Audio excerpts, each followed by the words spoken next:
Hello, Ian here. I forgot to put my mic on. Starmer has not yet resigned. Yet. Right. This is the video of Ian's POV, and that's my point of view. Let's get the camera right first. There we are. Now we can start. I've just talked for about 10 minutes explaining all that was wrong with Mr. Starmer and Mandelson and the House of Commons. I hope I can remember it all, because I don't work to a script. It's in my brain and it just comes out. Ad lib, as they say. But I got basic principles and basic ideas of what I want to talk about. Okay. Starmer has not resigned yet. Now, this all started when Kemi at PMQs asked about Mandelson. And Starmer said they went through due process. And they gave him the job as the ambassador to America. That's Mandelson, that is. Well, The Guardian, that's the Labour supporting newspaper, by the way. When I was in the civil service, they had newspapers around. They had some newspapers delivered, which went to the big offices, and they would put the names in a line all the way down, and it would go from office to office. People would then come in with their own newspapers. The main paper that was bought was the Mirror and the Guardian. Yeah, honest, the Guardian. You can find a Guardian newspaper hanging around anywhere in the office, I tell you. So this is a Labour newspaper, has come out and said that Mandelson did not pass the vetting process. That's a big deal.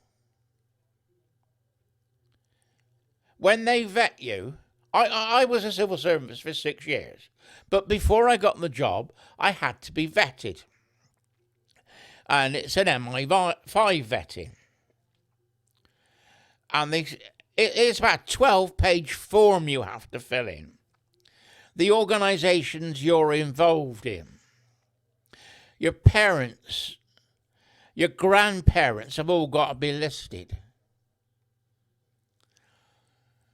My wife and her parents needed to be listed to make sure I wasn't in any dodgy organisation or a crook. Oh no, anyway, I filled the form in, sent it. It took 3 months. The vetting process took 3 months. Well, being that it was Mandelson and it was the ambassador job, I don't expect it took the government that long to do the vetting process. But Mandelson did not pass, according to The Guardian. So this all started, like I said, when Kemi asked about Mandelson. And Starmer said it went through true process. Well, if it went through true process and he didn't pass the vetting process, how did he get the job? Starmer said on the second time that Kemi asked, that was the week later or 2 weeks later, that Starmer had lied to him. Oh, that's right, that Mandelson had lied to Starmer. So Starmer had spoken to Mandelson. That's what he's implying.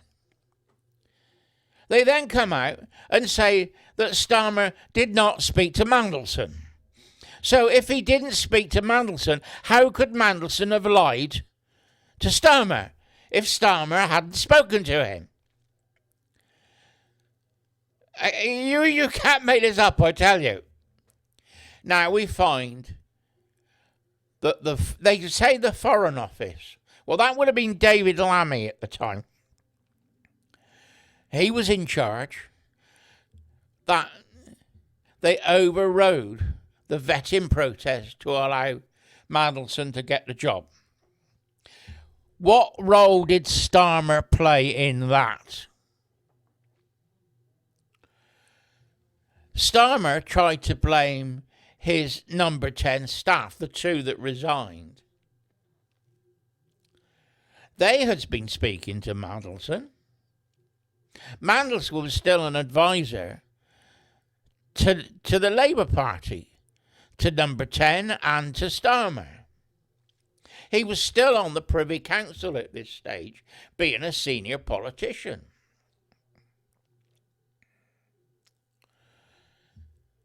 So Starmer has nowhere to go. Starmer lied to Parliament. That is a political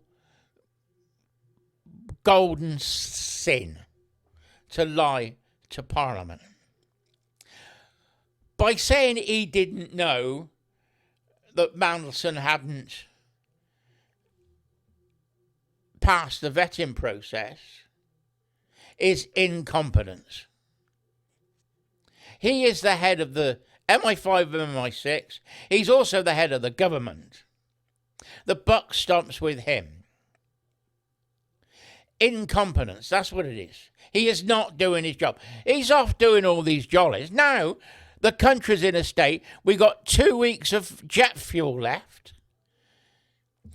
They are now saying that they haven't got the fuel for lorries and that the shelves might be empty in the supermarkets.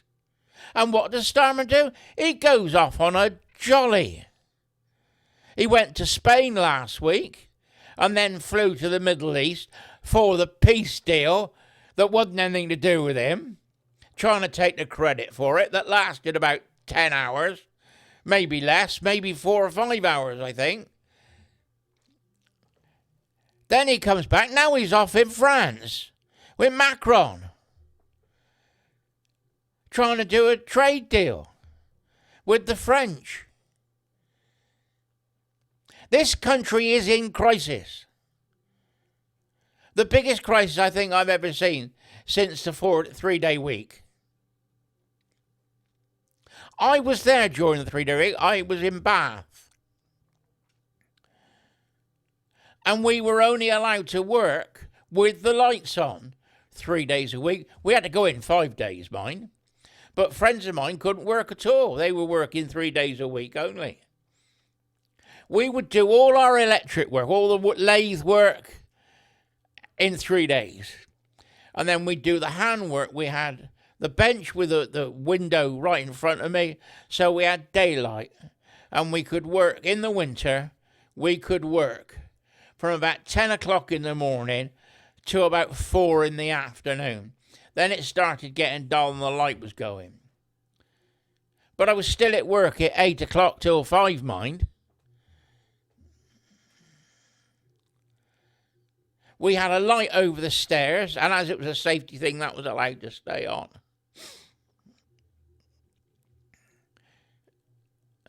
I've been through the 3-day week. That was because of the fuel crisis in the 70s. We're now having a fuel crisis now, and our Prime Minister couldn't care a shit. He's gallivanting off all over the world, off on these jollies. He's never here to do the job that we pay him to do, which is to look after our country, look after us, our interests. Now, Liz Truss said that the Prime Minister hasn't got the power. It's in the hands of the blob. She called it the blob. I would call it the deep state. And the deep state is a mix. I don't think you could pin it down to one guy. I think it's the senior civil servants. Rupert Lowe said that there was only a handful of civil servants that were controlling the government. You can also put it down to the London Mile, where the guilds are. The guilds and the stock exchange. That's the people that got rid of Liz Truss when she was Prime Minister. She only lasted 49 days. She called it the blob. I call it the deep state. And that's the civil service, the guild, and the secret handshake club. They're all mixed together. They didn't like what Liz Truss was doing, so she had to be ousted. So they crashed the markets to make her resign. Starmer is doing what the blob, as Liz Truss calls it, wants, or I would call it the deep state. So what's happening? Our markets should be falling now. The state that Britain's in, our markets should be dropping.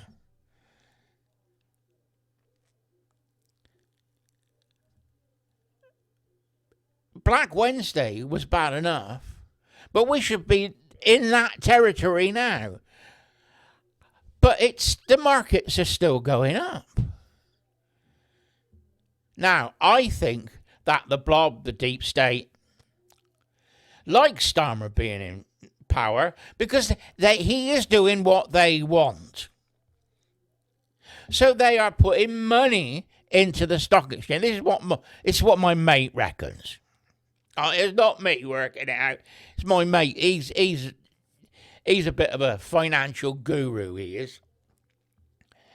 He says that he thinks somebody should ask how much Chinese money is being put into the London Stock Exchange to make our stocks and shares seem high. Because then that allows Starmer to say our financial planning is working. Just to see what's happening. Doesn't make it right, and it doesn't mean it's working. It's an illusion. So Starmer is doing what the deep state, what Liz Truss calls the blob wants. But he's not working for us, the people. He's working for big business, big power, big civil service, whoever it is. Somebody one day will tell us who it is. You know, it's like there's BlackRock and Stars. Well, we know that Starmer met with BlackRock in number 10 when he got the job and won the election. But we never got the minutes for that. It was a secret meeting, but everybody knew he was there. You know, should Starmer resign? Oh, bloody right he should. It's either incompetence, not fit to do the job, and lie to Parliament. The Mandelson affair is going to kill Starmer. Not literally, I mean politically. And Starmer must resign. But we got the elections in the first week in May, the council elections. So the last thing he wants to do is resign now. Well, what I think is going to happen is Starmer is going to hold on by his fingernails until May, May the 6th it is, or something like that.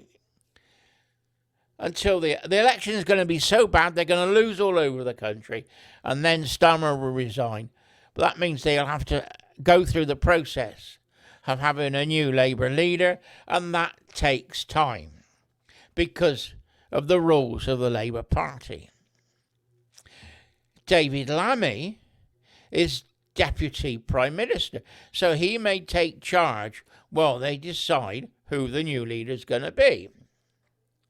But the Prime Minister is normally the leader of the leading party. So that was Starmer. Starmer's gone. So who's the deputy of the Labour Party? You know, it ain't David Lammy. David Lammy has been appointed Deputy Prime Minister by Starmer. Angela Rayner. Angela Rayner is the deputy leader of the Labour Party. So you've got two candidates who would be the stand-in Prime Minister if Starmer resigns. God, there's going to be a fight there. Talk about civil war within the Labour Party.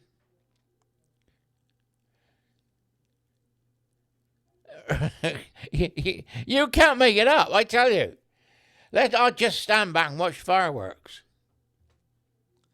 But all this is going on, and this country is in the shit. Sorry, that was a gunsmith's technical term I used there. But we're in the shit. We got 2 weeks of fuel. They reckon the food's going to run out in 2 weeks as well. The supermarket shelves are going to be empty. If you're capable of growing your own food, start planting seeds now. Lettuce. You can grow 8-week cabbage.